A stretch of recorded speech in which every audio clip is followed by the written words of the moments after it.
The problem is you stole my job and now you're shooting all of our clients and all of them are dying because you're shooting them. I can't say that.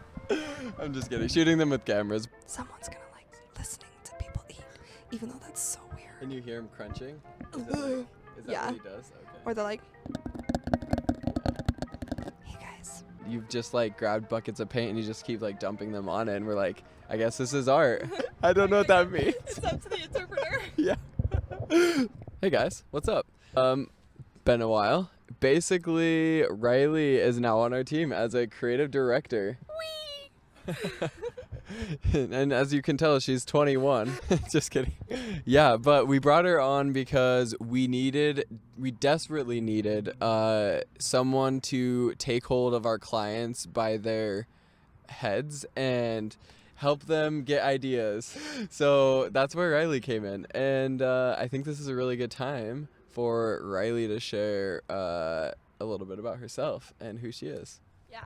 How did I end up doing ads in college? You know, I started out in marketing in the business school at BYU, and they just kept saying over and over, like, if you want to do something creative, this is not the place. BYU place? No. They kept saying if you want to do something creative, then, you know, the marketing school isn't the place. And that, I don't know, that just kind of spoke to me a lot because I want to do something creative. I didn't know exactly what that was at the time, but I knew that I didn't want to be sitting doing numbers my whole life. Sad. That sounds... Marketing? Yeah, womp womp. I don't want to do that. That's the boring side of marketing. Yeah, so then I switched over to the fun side of marketing, which is advertising. And so I'm in the BYU Ad Lab, and it's really fun. We do a lot of really cool projects and get to work with a lot of really cool companies. And I get to just like be around other creative people all the time. So I feel like I'm always getting really inspired by the people around me and by my Pinterest boards, of course. I had a job as a personal trainer, which I loved, but it felt like where I was as far as I was going to be able to go with the company. And I wanted a little bit more creativity and like I wanted more freedom in my career and I wanted more individuality.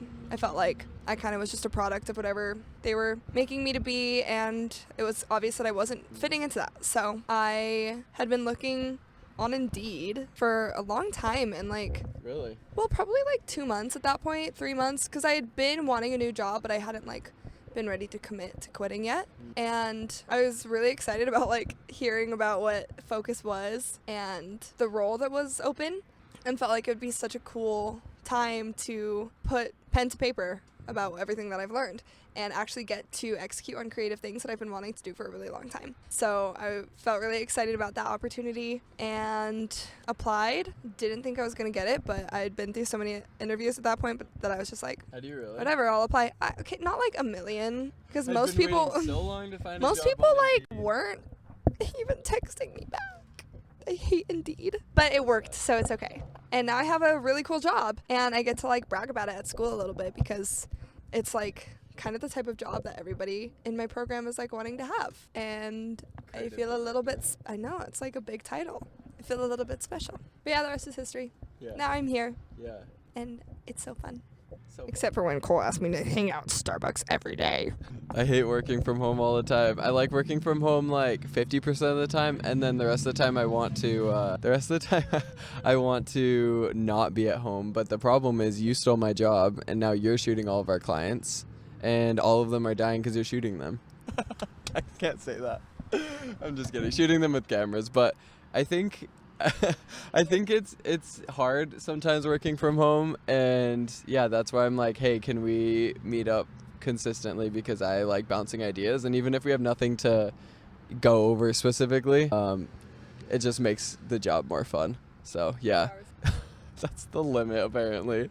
But yeah, I think we were looking for someone like Riley that was experienced but not.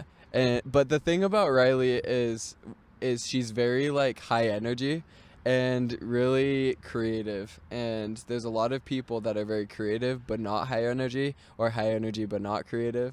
So we're able to, you know, take Riley and be like, hey, like this is the, you know, canvas that we have for you, like you get to paint on it, you know. And then you've just like grabbed buckets of paint and you just keep like dumping them on it, and we're like, I guess this is art. I don't know what that means. It's up to the interpreter. Yeah. Really, she just grabbed a banana and taped it to the freaking canvas, and we're like, okay. Anyways, also I've never thought about that piece of art. The banana goes bad. That's crazy. Anyways, but yeah, I'm curious. One of the thoughts that came to my head related to focus that we've been trying to study the crap out of is how can we like actually get results for our clients? Because it's really easy to create media. It's really easy to create scripts, post content, easier than ever, especially with ChatGPT. But like, it can literally do nothing for you. So what do you feel like you've learned in the last few months compared to what you knew before related to? The most important thing that I see, even just with like social media I consume, is you can tell when someone's being disingenuous and like when it's coming from a scripted place or a salesy place. And I think that the most important thing that you can do when you're posting to your social media is just being authentic and posting to like the group of people that you actually want to help and can thoroughly help.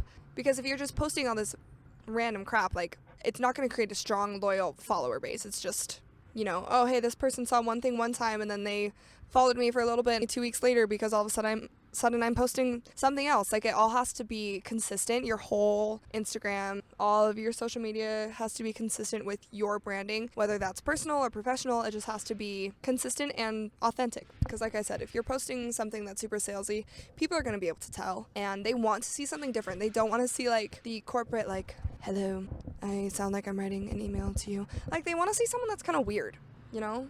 Yeah. Nobody wants to go on Instagram and see, like, the same person in a million different fonts. Yeah. They want something that sticks out and something that actually gives them substance. Yeah, value. Yeah. Because what's the point? I'm not going to follow you if you're just talking about, like, love yourself because no one else will. Like, yeah, tell me something I don't know. Like, Riley already knows that, apparently. No, well, yeah, I know that I have to love myself. Yeah. But, yeah, I think everybody has something super unique to offer. Lean into it. It's more fun that way. Yeah. You'll get bored. Your followers will get bored. Be funny. Do something weird. What does someone do if they don't know how to be? You don't. It's like, I think of so many people whose whole brand is, not that anyone's, you know, mean, but I know so many people whose brand is kind of being mean, and like being super blunt about stuff. Like, there's different types of humor, and you don't have to be funny to have a good social presence. You can be like, it's literally just like whatever you think is a trait you like about yourself, that's the thing that you should lean into. Like what I like about myself is that I like to find like, what? Yeah, I really like gremlins. I actually do. Actually, this is kind of a thing you'll see on my social media is I like go to Renaissance fairs and I like, I really like the funky little weird stuff. But no, I like to just find pretty things in random places, and I feel like that's like a majority of what I post. It's like, oh my gosh, this looks so pretty, and just like being happy, you know. Some people it's fitness, some people it's you know, mindset books or something. I know this one guy who does really well, whose whole thing is that he quietly eats candy and rates them, and it's like he does so well. Yeah, he like whispers about it. Well, it's like ASMR. Someone's gonna like listening to people eat, even though that's so weird. And you hear him crunching? Is that yeah. what he does? Okay. Or they're like, hey guys. You know? Someone likes that. Someone out there likes.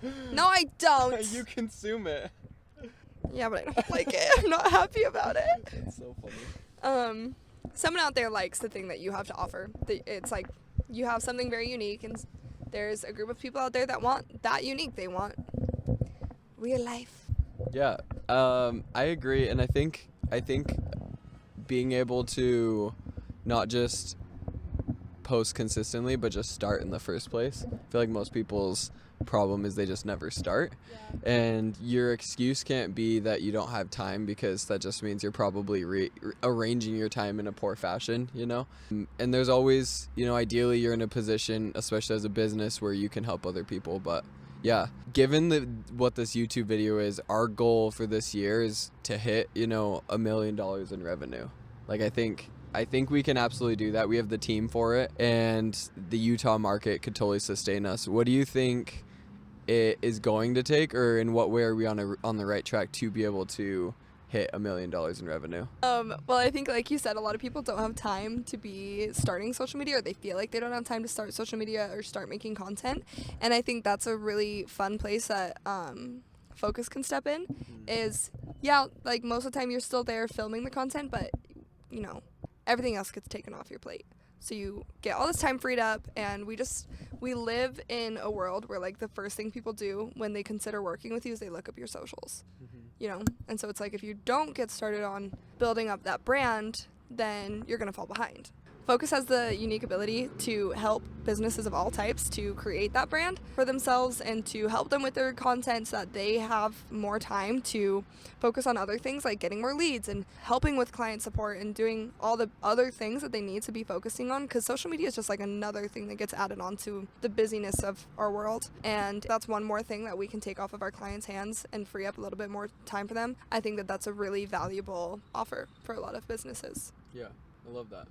I think the other thing that we're looking to do more than anything isn't just like deliver content. We're looking at how we can actually make our clients money, because if you can help make someone money, you'll be indefinitely resourceful to them. And that is the problem with most marketing agencies, is they're like, how can we just take as much money as possible from each customer instead of finding the best way that they can add value to that customer? Because organic content is important, and it is only as important as far as you're able to have an ROI on it.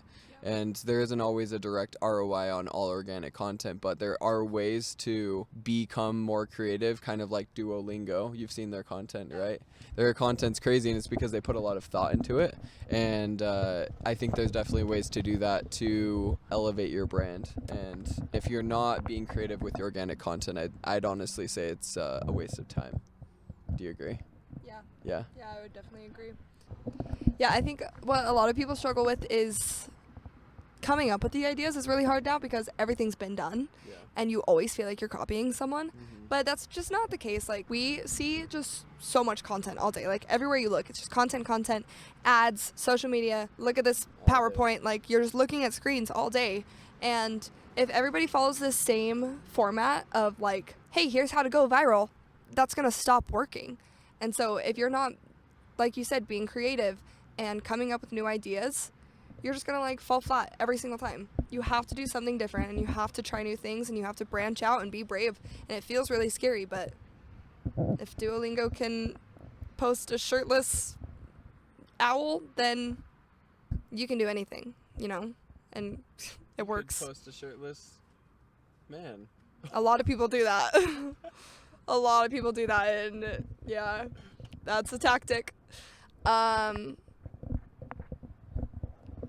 And that's something that I've loved about Focus so far too, is a lot of it is based on giving our clients the tools to excel in that creativity and to find exactly what they should be leaning into and what type of client they want to capture with content. And I think that gives people really good direction on, you know, what exactly they are making, because you can be creative and kind of make weird random stuff, and, like, sure, some of it might do well, but is it really going to be helping your business if it's not your ideal client? Yeah. Anyways, I think we're on the right track, and I'm excited to document more what we're learning and what we're doing.